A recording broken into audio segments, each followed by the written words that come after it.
Hey everybody, JP here. And since everyone else on YouTube is demoing the new Korneff Shure Level-Loc plugin, I figured I would do the same. And I'm also going to compare it with the Loc-Ness Smashbox, which is similarly based on the old Shure Level-Loc. I originally wanted to make this a little three-way with the Soundtoys Devil Lock as well, but ran into some issues with that. I had the free version of it like 10 or 12 years ago, back when it first came out and they offered it for free.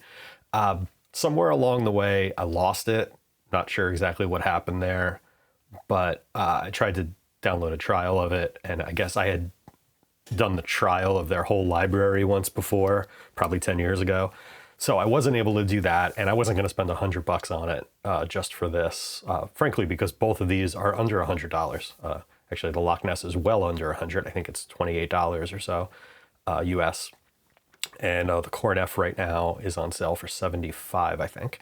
So anyhow, we're just going to do these back and forth. I thought I'd start out by taking you through some of the Level-Loc features, and then we'll do the same with the Loc-Ness. So let's jump right into that.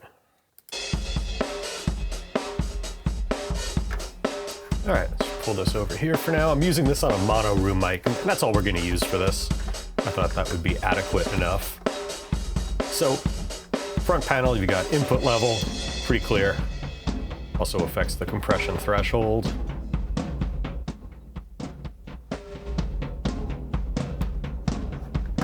Distance selector for a microphone, so I thought 12-inch sounded best here. 6-inch or less. A little more bottom on there.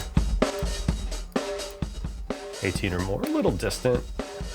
Of course, you can get into some of the other things like mic or line.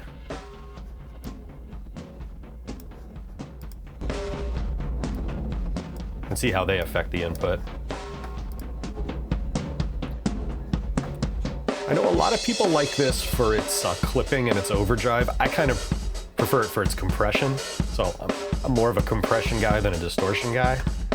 I am rolling off the input at 10K. It's a nice little feature.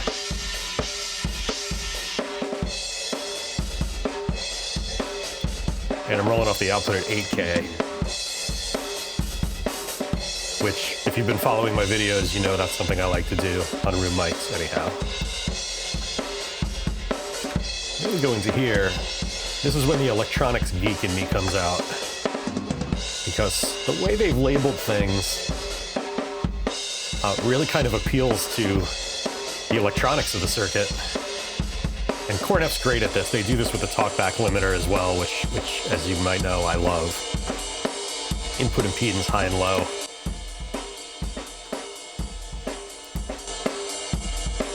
So I like the low input impedance. And we've got some, actually play with the microphone load on here, which is great.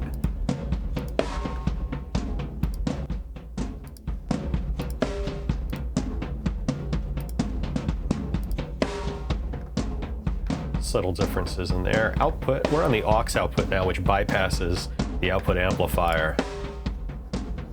So now we've got the output amp level control down there. And output impedance, high or low. You get a lot more output on the low if you need it.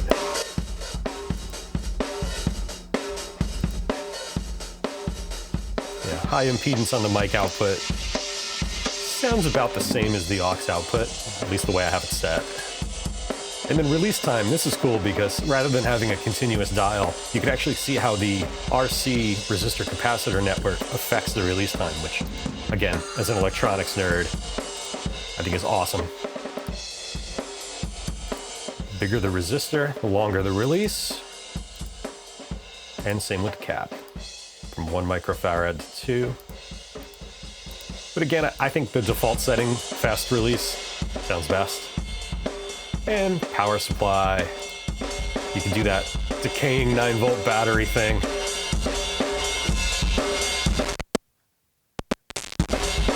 To the point where it shuts off. Kind of like a gated fuzz.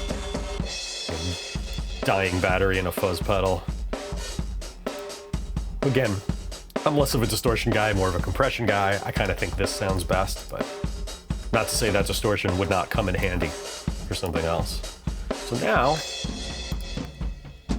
by the way, that's the drum mic by itself. Now let's look at this Loc-Ness. I'm doing a similar thing.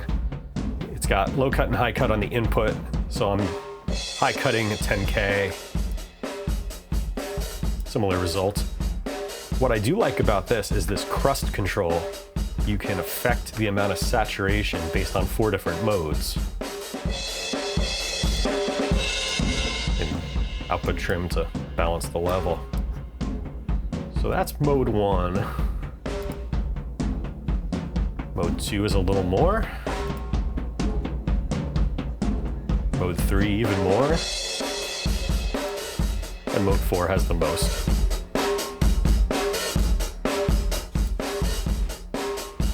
So it's nice to be able to control that so variably. I find some of these saturation modes may be a little more effective than some of the things on the Korneff, at least for my uses. And the smash is going to be very similar to the input level on the Korneff. Both of these have great low end in the compression. Really great low end.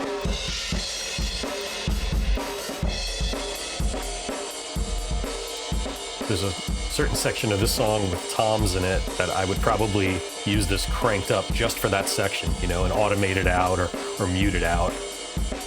Oh, and again, and I also am rolling off 8K on the output, this section. I could see myself doing something like this.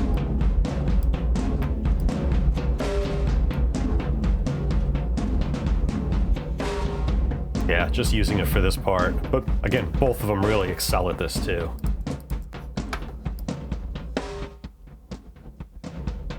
Yeah. Smashbox. Smashbox might do that a little better, actually. No offense to Korneff, because there's something that the Korneff does better that I'm going to point out in a second, and that's the transient attack of the compressor. See, this has an attack control, just on or off. But off, it's almost too weak, and on is almost too fast. Whereas on the level lock, hear that there's like a slap to it, almost like what you get from a DBX compressor, that transient slap coming through that I can't seem to get on the Loc-Ness, no matter what. You really hear it in the kick. And yeah, it's something I miss.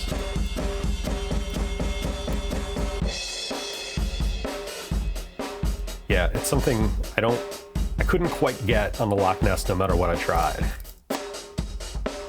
You hear it right away when you go to the Korneff.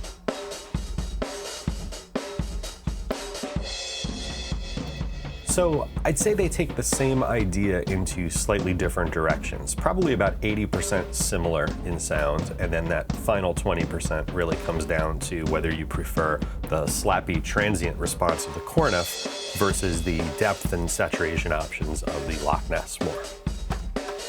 Of course, that means you need both.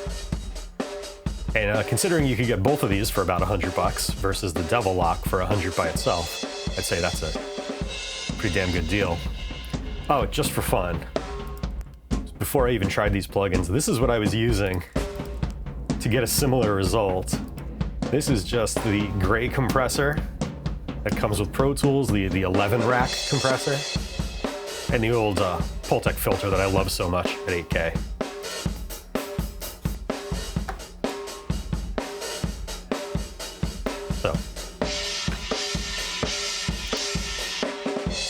So I was trying to get into the ballpark before I tried either of these. And then they both kind of take it in a more extreme direction that the pedal can't get to.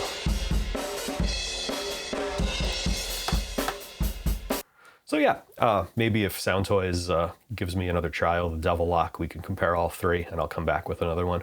But yeah, somebody just the other day asked for some Chad Blake stuff, and I mean, Chad's all over the promotional material for this, and he was a big fan of the original unit. So yeah, if you're a Chad Blake fan, I would say you need one of these in your rack. This, and I think he's a big fan of the Spectrasonics compressor as well, and I think there's a plug-in version of that I haven't tried myself yet. I've never used an original either, so maybe someday I'll play with those. We can do a little video on that. All right. Until next time, please like, comment, subscribe, all that great stuff. And if you were curious about these, I hope you learned something from this. All right. Take care, everybody.